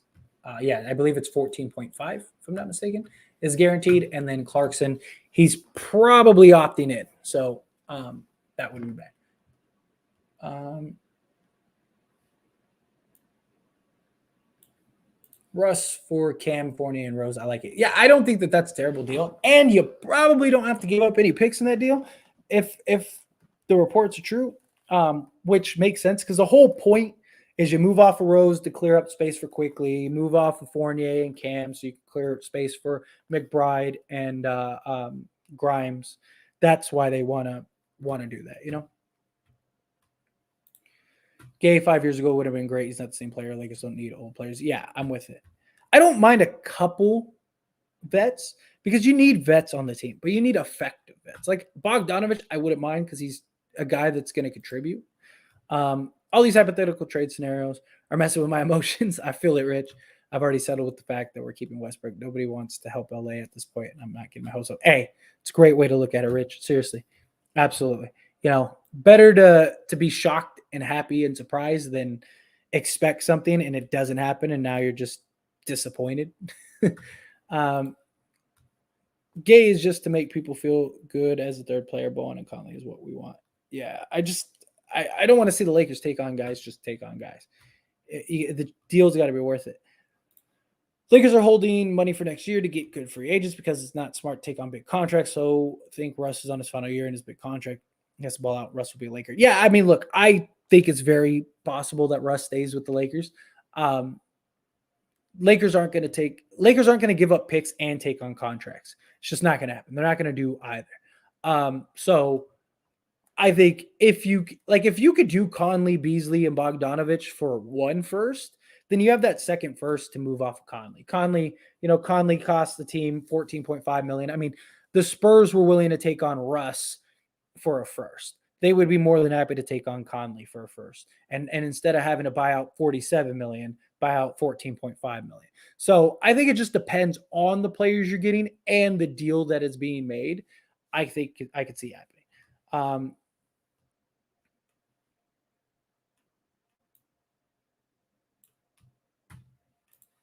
Knicks are going to Knicks. I feel it. Trade may be coming because Westbrook's house. So I don't really think that that's like a sign that a trade is coming. I really don't. I mean, it could be. Like I said in the video, like when you start lining up, like when there's a bunch of things in line that kind of indicate it, Russ getting a new agent that is known for buyouts, stuff like that. Russ, now selling us. Like when you start looking at like the little breadcrumbs, then yeah, I could see the connection. But I mean, he bought the house in 2018. The house is basically doubled in price. That's I think that's what it is more than anything. No trade is better than a bad trade. Jazz trade with 2 firsts is fleecing the Lakers. I'm with you 100%. Better. Like I said this earlier in the stream. I'll say it again. You can get worse. Like as bad as the Lakers were last year, it could always get worse. So you don't want to end up doing something that ruins everything. You don't want to be bad for several years. The whole key for the Lakers focus on now. Westbrook is the problem and can be solved with Jet. The key is to give up. But the problem is Westbrook wasn't the only problem last year. Like people act like if we didn't have Westbrook, the Lakers would have won the championship last year. Like that wasn't the case. Frank Vogel was terrible. LeBron, as great as he was scoring wise, he wasn't effective. He was turning the ball over like crazy, stuff like that. Like there was problems all across the board. You had Anthony Davis and Dwight Howard fighting literally on the bench. And so it was a disaster from top to bottom. It wasn't just one player. That's the thing. Westbrook would carry the Knicks to the play-in. I think so too. I really do. I think he could seriously make them really good. Westbrook is better than Brunson. I agree. Jazz or Pacers. Right now it's the Pacers trade just because the Jazz deal or the Pacers deal, they want way too much. The Pacers want more for Buddy Hield and Miles Turner than what the Nets wanted for Kyrie Irving. Like just to put that in perspective. Like that's insane to me. Reason I subscribe is because you are one of the few who actually see that the Jazz have to get rid of extra players. They have too many players on the roster. That's common sense. I want Vanderbilt. Well, thank you, Johnny. I appreciate it. Whatever your reason for subscribing is, I thank you. And if you're not subscribed to the channel, we got 140 of you. Subscribe to the channel. Hit that subscribe button. It really does help me out a lot. I really appreciate it. And that like button. Smack that like button. Let's see. I wanted to get to at least 100 likes. What are we at? We are at 85 likes. Come on, let's get to at least 100 likes. Hit that subscribe button. Like this video. There's 142 of you beautiful people now. Help me out here. But nonetheless, yes, thank you. And I'm surprised I haven't heard more people talk about that. Maybe because they're just assuming the Jazz can always just buy out guys, which is true. They could. But that doesn't make any sense for me to the Jazz. Like, why would the Jazz want to buy guys out when you could get even like a second round pick? Or like a pick swap, anything is better than nothing. And you still gotta, like, if you do buy out those guys, you got to figure out, are you just not going to play your veterans? Are you just not going to play the youth guys? Are you rebuilding? Are you not? Like, what is going on here? You got to pick a lane and stick to it is the thing. So yeah. The key is to stay patient. Worst case scenario, with that is the Jazz take on some dumb deal and Lakers staying with Westbrook. I better give much. Yeah, I'm with you 100%. 100%. Brunson was a good find, just overpaid by the Knicks. Yeah, he did not deserve. Brunson is a franchise player according to the Knicks. Yeah. He had we don't even know if Brunson could continue to be that guy. He had like a good 10-game stretch. Like, before that stretch, that dude was like a $10 million a year guy. Like, he just had a great, and we've seen lots of players have like wonderful, stretches or wonderful moments or whatever, and they get a crazy contract. Like, Julius Randle is a great example. Julius Randle was a 40% three-point shooter, had one of the best seasons of any player, and he got that max deal and had the worst season of his career following that up. It's just crazy. YouTube unsub me. I just noticed. Yes, that's something. So like YouTube, for whatever reason, does that a lot with like channels and period. So like that's something to keep in mind as well. Like if you're somebody that's subscribed to me, keep an eye on that. And not just my channel, but all channels. So that is something that is a real thing with YouTube. I don't know why, but they do. Like YouTube will unsub people for whatever reason. Also, like if you don't watch a video after a certain time, that's something that YouTube will do too. Like they'll be like, oh, this person hasn't watched this channel in like 3 months. So like unsubscribe you. I know you watch my channel, my videos regularly, Jedi. So I appreciate you for that. But yeah, it's just something to keep in mind, not just for my channel, but all channels. If you're subscribed to somebody that you like being subscribed to, just, from time to time, just make sure you're still subscribed to them. That's something to always keep in mind. But if you're not subscribed to the channel, hit that subscribe button. We are 3 subscribers away from hitting that 333 goal. We're at 3,330 subscribers. I know there's at least 3 of you that are not subscribed, so hit that subscribe button. I'd really appreciate it.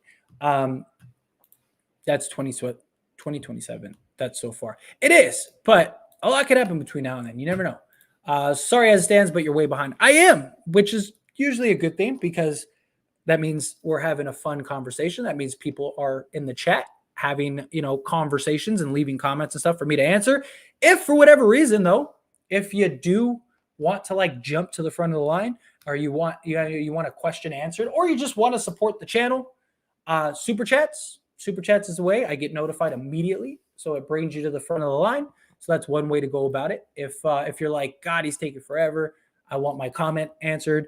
Or again, if you just want to help me out, support the channel, it really does help out a lot. I mean, I don't do this for super chats. I don't do this for Cash App and stuff like that, but I'd be more than happy and more than thankful for that to happen. So, if you want to bless me, I appreciate it. Also to get you to the front of the line, get your question answered, all of that stuff. But don't feel like you have to. It's just, if you're somebody that's like, God, I want him to get to my question or whatever, then that's how you do it. I enjoy your takes. Keep up the good work. Salute. Well, thank you. Salute. I really do appreciate that. And yeah, I try to be as honest and real and positive as possible. The key is to know a good deal and moving Westbrook and getting an all-star and Conley and Bohan is a smart deal. No way those picks are equal to title right now. It would be years. Yes, but there's no way to know if Conley and Bohan equal a title either. And I don't think they were maybe once all-stars, but I don't think they're all-stars anymore. That's the problem. Bohan and Conley are all-stars. Stop smoking weed. Picks are often flops, but proven players win titles. Lakers team is way better by upgrading now, increase the odds. That is being smart. I do think that, more times than not, picks turn out to be disappointments rather than successes. But you don't want to just trade. It's not like, because we'll worry about it 5 years from now when this happens. So let's just take a guy that doesn't really move the needle. Like, there's no guarantee that they move that needle that heavily. There's no way that guarantee, like, winning a championship is hard.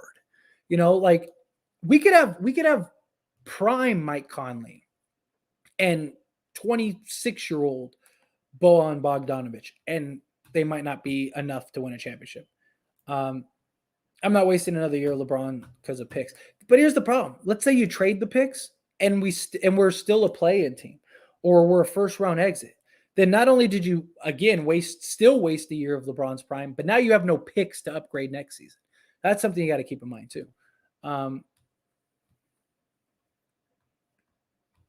Let's see. Randall is way better than Derrick Rose. Plus, he can pick up slack when Braun retires. I do agree with that, but Derrick Rose, one, if I'm not mistaken, is expiring. 2, or he has like an option, something like that. Even if he doesn't, he's much easier to move than Julius Randle is. And so that's the thing too, is that like Lakers are trying to preserve cap space. Not just that, the whole reason you went and got 2 bigs is so Anthony Davis doesn't have to play center. So the only way Randle works is if Anthony Davis moves to center. Now you have all these bigs that aren't going to play. It becomes too clunky, or what? You're going to bring Julius Randle off the bench? Like, it makes no sense for his contract and what you're hoping he brings to the table. Bowen and Conley are very good role players, definitely not all NBA. I have to keep in mind their age too. Exactly. I'm with you. The Pacers deal is probably dead. They don't have the incentive to trade with Lakers. I think it is too. Not only is it that the incentive isn't there, I think it's also the fact that like they just want way too much, which I understand from their perspective. They don't have to trade these guys. They're not like in win now mode. They're not, they're kind of rebuilding. They don't mind these guys, Age only need them for this year. They solved the lemon problem and gave us lemonade. Yeah, but the problem is that like, why would you trade both picks just for 1 year? Like, that's stupid. It makes no sense. We need to fire the GM if he can't make a good deal. Why he can't build a good team around LeBron James, Anthony Davis? I mean, he has. I mean, he built the championship team. They won a championship. The following year, he upgraded every position, was voted by fans, the league, players, execs, everybody that the Lakers were voted the most improved team after winning a championship. They were an Anthony Davis injury away from very likely being in the finals again and facing the Bucks, because they would have beaten that Suns team. I mean, they were up 2-1. Suns had no answer for Anthony Davis. Lakers were completely dominating. LeBron James made Jay Crowder look like he was his kid, and it was looking great. And then he gets hurt. They would have easily made it to the NBA Finals like after that. So, yeah, I mean, they very likely would have made it to the finals, won that finals, and then would have went back to back. And then last year had nothing to do with Rob Pelinka. When LeBron James and Anthony Davis come to you and say, I need you to go make this trade, you do it. There's not a GM in the league that would have said no to that. I mean, look at what the Nets did for Kyrie Irving and Kevin Durant. Like, it's just how it is. When you have the superstars, you do that.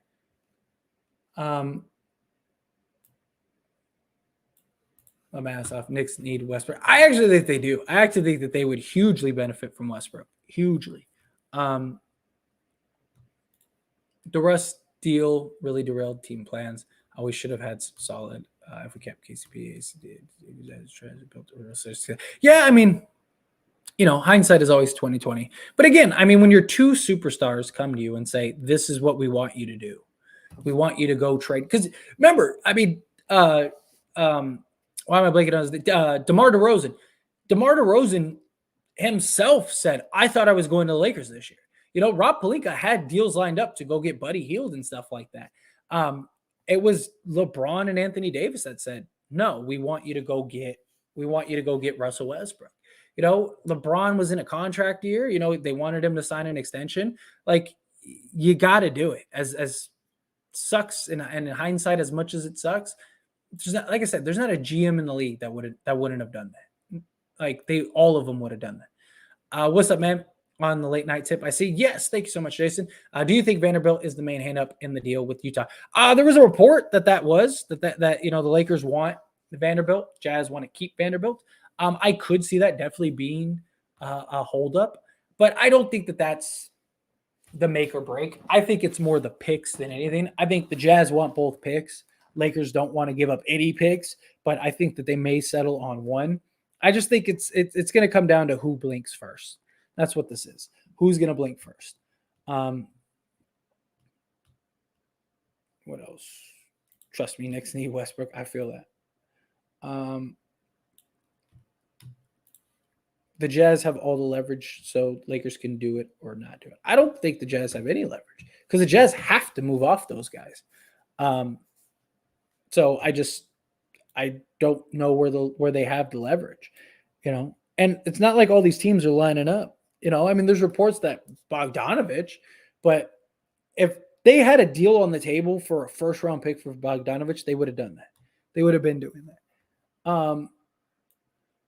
What else we got? I don't really like it, but Kyle Lowry, Duncan Robinson for Westbrook in a first seems realistic. I really want the Pacers deal though. Yeah, so the Pacers deal, yeah, I still think that that's the best deal that the Lakers could get. The problem is that they're not like they just want way too much. Kyle Lowry and Duncan Robinson for Russell Westbrook. There's no way that the Lakers do that. Like, there's just no because it's not like you would have those salaries even beyond LeBron's deal. Like, so if you need to rebuild, you're stuck. Or say you need to retool, like LeBron leaves and like say 2 new start, like it would be terrible. Now, if you could get Tyler Hero in that deal, which that was the report, it was Duncan Robinson, Kyle Lowry, and Tyler Hero. If you could get those in the deal, I could see maybe the Lakers doing that, but I don't think I to move off of Duncan Robinson and Kyle Lowry, I think Pat at least considers it. I don't think he would, but I think it's something that he'd highly consider. All right, let's power through a couple more of these, and then I'm going to skate on out of here. It's getting late. So let's get through a couple more questions, and then we'll get out. In the meantime, real quick, while I power through these questions, hit that like button, subscribe to the channel. Let's reach my goals. We're only a couple subscribers away from hitting the live stream goal of what I wanted to achieve, and we are at 95 likes. Can we at least get to 100 likes? I'm sure there's 5 of you that aren't subscribed. I'm sure there's 5 of you that haven't hit that like button. So let's hit that like button. Let's subscribe to the channel, and let's power through some of these questions. Ready, set, go. The best fit for us is probably the Wizards. I agree. They need a good point guard, and he had good chemistry, but 100%. I think that is the best destination for him possible. I watch all the ridiculous Russ trade talks. Hey, they're fun. Look, at the end of the day, it's just entertainment. This is YouTube after all, right? We're on YouTube. It's just for fun. AD gets 1 more year if he underperforms this upcoming season. We need the assets out of him. I think as long as LeBron's on the team, he stays. Unless LeBron gives the okay, like go ahead, trade him. I think he stays. Wizards would be good, but they overspent on that extension. Yes, I agree. Enough about Russ. He's not getting traded. I wouldn't say that. You never know. AD needs to be extended or traded because the Lakers foolish to let him walk for nothing. Ainge smart in getting something. I mean, what? Davis has 3 more years, something like that, on his contract. So they're still in a good spot. What else we got? I wonder if Spurs could potentially facilitate a 3-team deal with the Jazz. They have cap room, take on salaries. Richardson, Vaughn, and Conley for Russ, and a first would be ideal for the Lakers. It would be, but the problem is that like, 3-team deals are extremely, extremely hard to do. Secondly, I like, the Jazz are going to want a first, and so are the Spurs. To take on some of the salaries. Like, I just think the Lakers would have to give up both firsts. And I think if you're going to give up both firsts for that, you might as well give up both firsts for Beasley, because Beasley and Richardson basically give you the same thing. And Beasley's like, 2-3 years younger. What do you mean the Jazz have to move players? The Jazz have too many players on their roster. You can only have 15 players on your roster, and they have 19, 2 of which are two-way players. So they have to move at least 2 players before the season begins. Like, they absolutely have to. I mean, granted, they could buy out guys, but why? What's the point when you could just trade them for even second-round picks? They don't need the Lakers to move those players, though. But who else is coming in and doing that? I mean, they don't. You're right. I mean, another team could do it, but who's that other team? And because you got to keep in mind, they can't do 1-for-1 swaps. Like, they can't, like, let's say let's just stick with Miami. Let's say Miami was like, I will trade you, Duncan Robinson for Jordan Clarkson, and I'll give you 2 first-round picks. Well, now the Jazz still have to move off of Duncan Robinson. They're still in the same boat, only he's a harder contract to move off of. I could see Miami doing like, hey, I'll give you Duncan Robinson. We'll solve all your problems right now. We'll take Clarkson, and we'll take Bogdanovic, and we'll give you a first. But that makes no sense for the Jazz because, again, you're locked into that his 4 years, $25 million a year deal, all that stuff. It makes no sense. Like, if there was another deal on the table right now that the Jazz thought made sense and that they were willing to, it would have been done. It would have been done. I really enjoy the show, man. Thanks. Thanks for going live and answering all these questions. Absolutely, Scott. I really do. I really enjoy these. I really enjoy these live streams. I really enjoy these conversations. I really enjoy just hanging out with you guys, having talks. Whether we agree, whether we disagree, it's what it's all about. It's all about the fun. It's all about, talking sports, talking about the team we love, the Lakers. So yeah, I really do appreciate that. And Silver Kai coming in hot with the $10 super chat. Thank you so much. I really appreciate that. It really does mean a ton. It really does help with the channel. Thank you. You have great content. I enjoy your channel. Go Lakers, Laker Nation for life. Facts. Laker Nation for life. I appreciate it. Thank you so much for being a part of this channel. All of you. Thank you all for hanging out with me, for just, having these talks with me, stuff like that. Subscribing to the channel. If you're not subscribed, subscribe to the channel. Hit that subscribe button. It's free. I'm telling you. And the like button. The like button is free as well. Here, let's see. Did we reach the like goal? We hit the like. We're 3 likes away from hitting the like goal. So let's hit that like button. I'm sure there's 3 of you that haven't liked this video. We're at 34 subscribers. Can we get to 40? I'm sure there are 6 of you that are not subscribed, and I'm sure there's 6 of you that have not hit that like button. So hit that like button, subscribe to the channel. It really does help me out. It really does mean a lot, and I would thank you so much. And it's free. You don't have to give me a super chat like Kai was so kindly to do, which I really do appreciate. Thank you. It really does mean a ton, and I'm very thankful for that. And just everybody in the stream, everyone hanging out with me, everybody that watches the videos, everyone that hits the like button, everyone that subscribes, all of that stuff. I really do appreciate it. We got a couple more that just popped in. They can have other trades lined up that we don't know about. Maybe they're just trying to squeeze those picks out of the league. I mean, it's very possible, but I don't think that they're going to wait for a deal that may not happen. Like if you have, haven't you heard the saying, 1 in the hand is worth 2 in the bush? Like if there was a legit deal,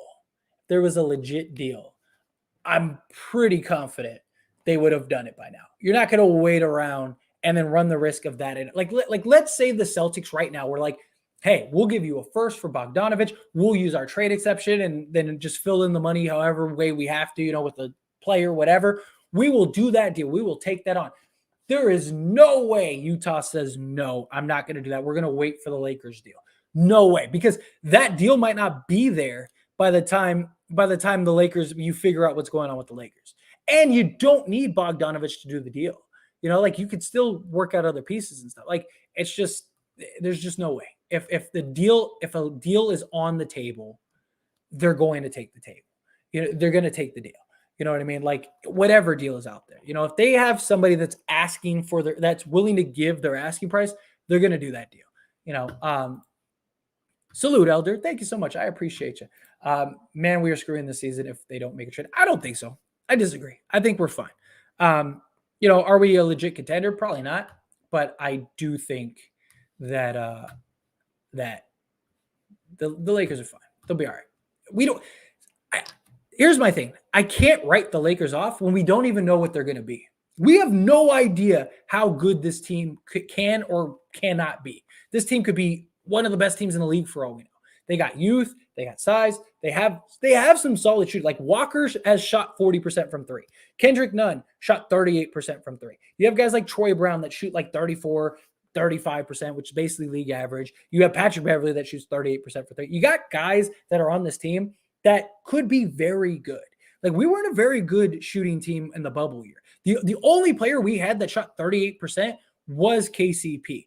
Not only was KCP the only player that shot 38%, he was also the only one that shot anywhere near 38%. Like the next closest one was like 36%, and that was I think Kuzma was like 38% that year, or 36% that year. We have like 3 or 4 guys that can shoot that same amount.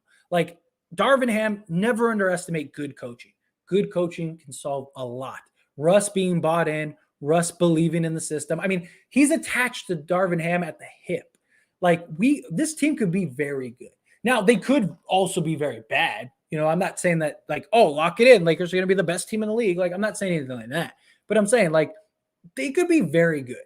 And you get me to the playoffs. We have an effective Russ, and that's the key. Effective Russ. If we have an effective Russ, we have LeBron James and Anthony Davis playing at MVP levels. I'll take my chances. There's not a team in the West that I look at and go, man, there's no way we're beating that team. There's just not. I just don't see a team in the league that is willing to do that. Like that I'm not afraid of. Elder coming in, blessing the channel. Thank you so much. I really do appreciate you. Salute, my friend. Seriously. Make sure you checked out Elder and Kareem. And if you haven't seen it yet, we did a live stream together, the three of us, and it was a great stream. So if you haven't seen that, head on over to Kareem's channel and go check that out. The Kareem Report. Go check out Kareem and Elder. Wonderful people. They were very accepting to me as a new channel, allowing me to come on and have conversations with them. So big shout outs to them. Seriously. Thank you. Thank you so much. And thank you for blessing me. Seriously. Would you trade Nunn in a second round for Reddish to add wing depth? I wouldn't. I know you're big on that trade. I know you've talked about that trade before. I think Nunn is a huge X factor for the Lakers. I really do, if he can be healthy. And I am huge on Reddish. I really, really, really wanted the Lakers to get Reddish. When the Lakers essentially traded for Reddish last season, I was a little girl jumping up and down screaming. Like I was like shocked. Like I was like, yes, we got a great young wing depth guy. We got a guy that I was excited for it. I think Nunn is more of a guarantee if healthy. He's a 38% three-point shooter, play on the ball, off the ball, alleviate in a pinch. LeBron's going to miss some games, especially health is a concern for me. But I mean, Ham says he looks good. Nunn says he's 100%. I mean, we won't really know till training camp. But and look, I understand the Lakers desperately need wing depth. Absolutely. But I think Reddish is such a big question mark. And look, I am a huge Reddish defender because I have talked repeatedly about how Reddish has just not gotten a fair chance. Like he was drafted by Atlanta, and Atlanta immediately got a bunch of vets that all play his position. So he was the odd man out as the young buck coming in. So he had no shot there. Then he gets traded to the Knicks, and Tibbs tells them, do not trade for him. I do not want him on this team for whatever reason. And then he still gets traded to the Knicks, and the Knicks immediately were going to trade him to the Lakers. And then that fell through because the Knicks got greedy. Like, I love Reddish. I love his upside. Dude, the guy is 6'8" with a 7'1" wingspan. That is insane. Like, I don't know how much people understand how big that is, like, and how effective that can be on defense and scoring and shooting and stuff like that. Is like, he has all the potential in the world. And if we were in a different situation, in a heartbeat, I would do that. But I think Nunn helps us win more now, personally. That's just my personal thoughts. I'm sure there are many people that would 100% agree with you with that. I just think Nunn he provides more for right now of what we need, personally. But again, thank you so much, Elder. Great question. And thank you for blessing me with that super chat. I really do appreciate that. All right, let's where were we? And we'll power through these questions, and then I'm gonna get on out of here. I already got that one. Your channel is gonna pop off when the season starts. Hey, James, I hope so. I really do. I would love to be able to do this for a living. I'd love to be able to just sit around all day, talk sports with y'all. Have these conversations. It'd be amazing. It'd be a blessing. And so, look, I would love that to happen. I mean, I'm getting a ridiculous amount of views, which is incredible, and I'm very thankful for that. But I do. I hope it does. I really do. I want it. I'm willing to work hard. I'm willing to put in the work. I'm willing to stay consistent, do everything that is necessary to reach that goal, because I believe you got to work for goals. If you're going to work hard, or if you have a goal, you got to achieve it. You got to earn it. So yeah, I hope so. I really do. And I'd be very blessed, very humbled, very thankful. And that's because of all of you. Blucka, what is going on, Blucka? Whose man is this? What is up, buddy? I appreciate you being here. Thank you for hanging out with me. Celtics don't have that option. Oh no, you're right. I was just using that as an example, Elder. I wasn't like, maybe I should have picked another team. It was just the first team that popped into my head. It wasn't necessarily like, oh, this is something that is on the table or something that would have happened. It was just like, oh, let's say this team, let's say that they were willing to do this. they take that deal. I agree. I don't think Jazz have deals on the table. 100%. I don't think they do. We're not a contender with Russ, but without him, I think we could be. I don't know. I know. Look, I know it's a big question mark. I without a doubt think it's a huge question mark, but good coaching solves a lot. I think Russ being bought in, which he's shown that he can be, if they can just make him effective, if he can just be a 15-5-5 guy effectively, like when LeBron and play, as like a 6-man role, that is huge for the Lakers. The Lakers haven't had something like that. Like even when they won the championship, they didn't have a guy like that. Night in and night out can do that. That engine, that motor. I have a ton of concerns with Russ. I absolutely do. But I don't know. Maybe I just have too much faith in Darvin Ham. But I do. I think he's a guy that, can sell sin to saints. Like the guy's incredible. Like I think he's a much better X's and O's guy than Darvin Ham or than Frank Vogel was. Things like that. I don't know. Maybe I just have too much belief in him, if I'm being honest. But 80, probably injured 30 or 40 games this season. LeBron probably pulling something every other month. Health is Lakers' biggest problem. I agree. I think that was Lakers' biggest problem last year too. I think the Lakers made the playoffs if we were healthy. I also think that the Lakers very likely, like with AD going down, basically screwed the pooch because we had no size. Frank Vogel was allergic to playing Dwight Howard. DeAndre Jordan was essentially unplayable.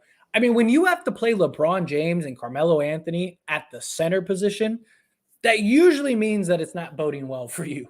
It usually means your season is not going that well. That health is my only concern of none. Yeah, I agree 100%. That is a huge concern for this. But I do. I think if none can stay healthy, that I think he might be our third best player. Nunn is a great player. You should all watch him when he's healthy in Miami. Dude, he is incredible. Watch how Nunn's mid-range bucket in Miami. He's a good one. Potentially knew about that. Yeah, I've said that on several occasions. The dude is incredible. I mean, he was a starting point guard for Miami Heat, a finals team in that 20. I mean, the dude isn't afraid of the moment. Dude can knock down shots. I love that. His hunger, all of that. Your channel is going to pop off now, or no doubt. Well, thank you. No doubt, I'm assuming. Yes. Thank you so much, Alexander. I really do. I really, like I said, I have the goal. I want to achieve it. That's my goal, is to just work hard, provide content, have conversations with you all, grow the channel as much as possible. I do think October should be a good month for me. If I'm being honest, I really do. I think that's going to go really well with, the season and everything like that. But, I want to stay humble. I want to stay grounded. I want to keep working and keep grinding away to reach that goal. But yeah, I would love it. I would appreciate it. And if you want to help me now, if you want to help me pop off now, hit that subscribe button. We're 3 subscribers away from 3340. Can we get, I'm sure there's 3 of you that aren't subscribed. Subscribe to the channel. That would be wonderful before I get on out of here to see us get to 3340. That means I just blew past my goal. That would be amazing. And then subscriber count, we're at 100 now. We blew past the like goal. So let's blow past the subscriber goal. Give me 3 more subscribers. I would really, really appreciate that. And then, all right, let's get through some of these questions and then we're done. When is the soonest we could trade Walker? How about we trade Walker for Raiders by the deadline? I believe they could trade him at the deadline. I don't think they could trade Walker till, I think it's like December 28th or something. Basically into December, January time. No doubt. Oh, okay. Yeah, it's a previous one. Yeah, I figured that. Thank you. Thank you again. I really appreciate that. You are as consistent as I've seen. It's going to pay off. Well, thank you. I try to be. I know that's I know that's big for YouTube. Consistency is very key for YouTube. Get it out there, have those comments. And I love it. I do. I love being able to make videos and talk to you guys and just talk Lakers and stuff like that. It all just kind of unfolded. It was crazy. It's crazy how it all works out. I have my original channel as it stands. Which if you're not subscribed to that channel, go subscribe to that channel. I talk about everything else except for the Lakers.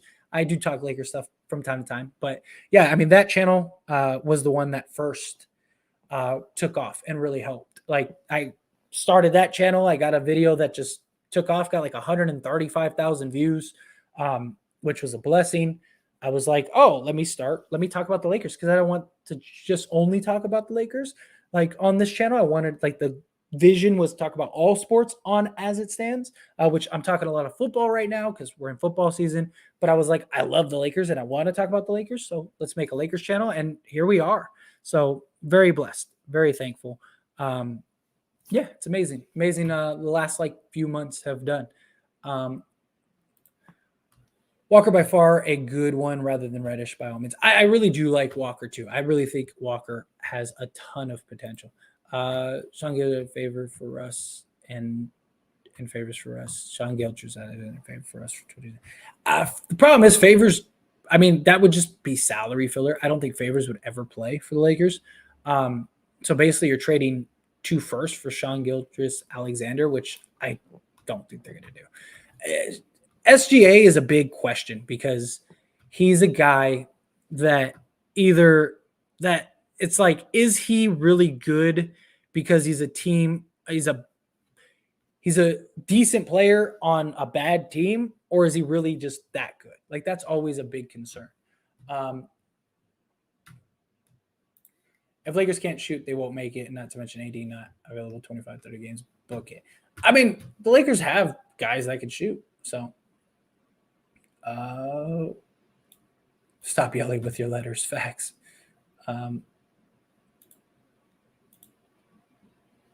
Oops. Let's see.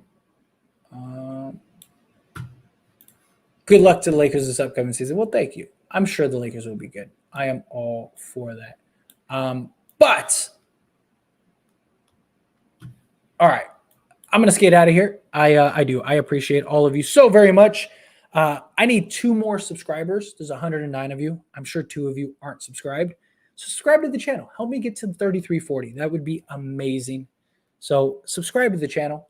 Hit that subscribe button. It's the red button. It's free. It's amazing. And I'd be very, very thankful if you would hit that subscribe button. Get me those 2 more subscribers. I'm sure there's 2 of you that aren't subscribed. And hit this like button.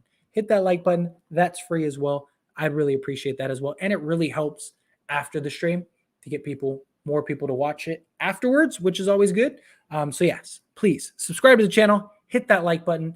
I will see you all in the next one. Thank you.